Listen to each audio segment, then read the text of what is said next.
like to explore the thinker. And I know for a fact that if we were to understand who the thinker is, honestly, I can almost guarantee it that you'll have so much greater peace in your life, so much greater ease and relaxation if you know who the thinker is. But very few people ever do.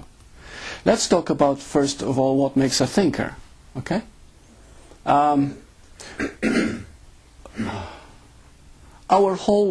Every human goes through billions and billions of impressions. It's called conditioning. Not only religion, parental, nationality, training and all that. This is all conditioning. All this conditioning, every slightest conditioning creates a thought. Okay? Creates an impression. Now these impressions are floating in space in the trillions. In fact, you find that if you go to the beach, there's a different energy than if you enter a house. Okay? And you'll find from every house you enter, there's a different vibration altogether. Why? What makes a difference? Because the impressions in an enclosed environment become very intense. And similarly with the body.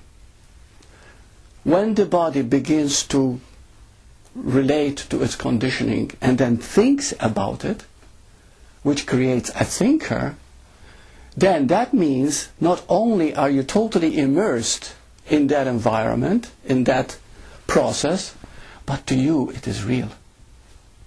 You see? Which becomes a belief.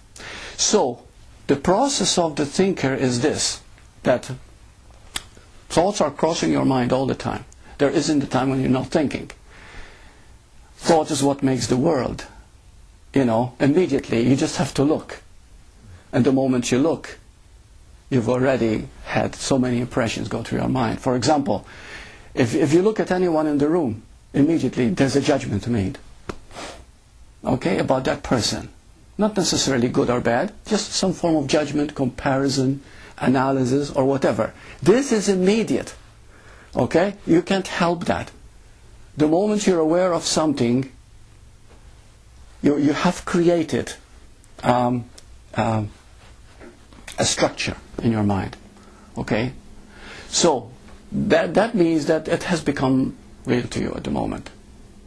Okay? Unless, of course, you become aware of it. Now, this is what the thinker is. The thinker means that these thoughts are crossing your mind all the time, but you never grab anyone or anything, any thought, so you're not really thinking about it. The thinker comes into being the moment you become aware of a thought, and then you think about that thought. Are you with me? Okay. So the moment you start thinking about a thought, you have created a thinker. But let's go into who is the thinker? What is happening? You see? This is what's going to make it very, very interesting. And the moment you understand it, you can never be the same. That's how beautiful it is. Okay. So, there's a question was asked of me regarding this. Someone emailed me and said, thoughts are continually coming and going. When we think about any thought, we are the thinker of that thought. The thinker means we are the thought, and at that moment we feel, behave, and see only from that limited vantage point. Can you ever stop this process? Can you elaborate on the thinker aspect? He asked. Okay, so let's go into the thinker. Is there a difference between thinker and thought? I'd like your input. There's no right or wrong. Just say whatever you feel. Aren't they the same? It takes one to have the other? Yes. But doesn't that apply to everything in life? Isn't everything one? Mm-hmm. So everything relates to another thing. Everything is in relationship all the time. You see? So we can say, yes, it takes a thought to make a thinker. Yes. But are they one? What if thoughts happen spontaneously without identification? And where's the thinker? That's right. There's no thinker then, is there?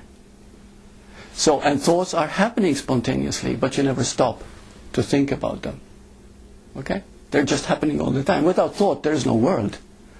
Did you know that? The world is thought. I mean, that's a given. The reason we see the world is because we think all the time, and we've established that reality. You see, and what we see is not as real as we think. You know, I had quite an experience about a month and a half ago when I lost my sight, and this eye, you know, I couldn't open it because I would get very, very dizzy, and you know what. But the moment I open it, things became much larger and a different color than this. So then I began to realize, my goodness, if I lived from that eye all the time, it would alter reality to me. You see, so how real is real? And then it eventually, the last 3 weeks, it has the split vision has come back to normal now. I don't know how it started or ended, that's not important though. The point is that now it is normal, but what is normal? You see? And how do I know how you see things? I don't. I don't know how you see things. I know how I see things, you see? And what is interesting now is when we begin to see from a vantage point without the thought, and we be able to see the difference between thought and awareness, then we begin to expand and see that, is there really an I? Okay, but we're getting ahead of ourselves. So, who is the thinker?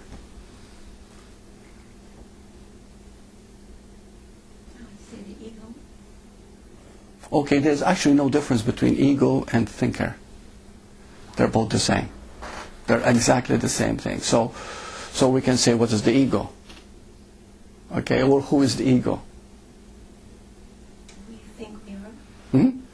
Who we think we are. Yeah. So we really think we are an ego. Now this is where I'd like it to be very interesting. Okay? Is there really an ego? Is there really a thinker?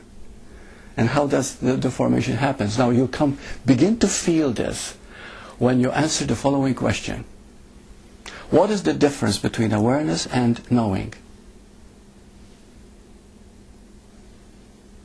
What is the difference between awareness and knowing?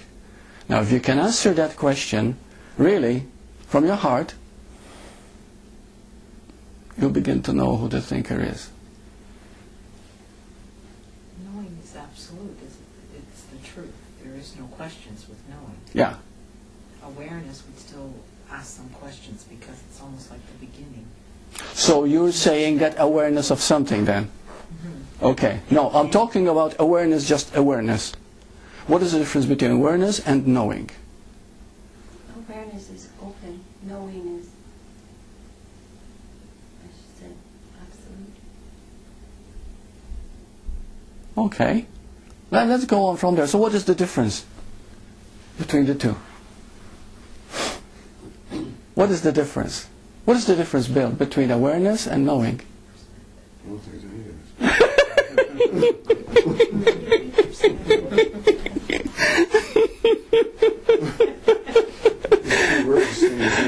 The same thing. But this is the important thing, okay? I was trying to trick you so that we can go deeper, all right? There is no difference between awareness and knowing. For example, how do you know you exist? Because you're here.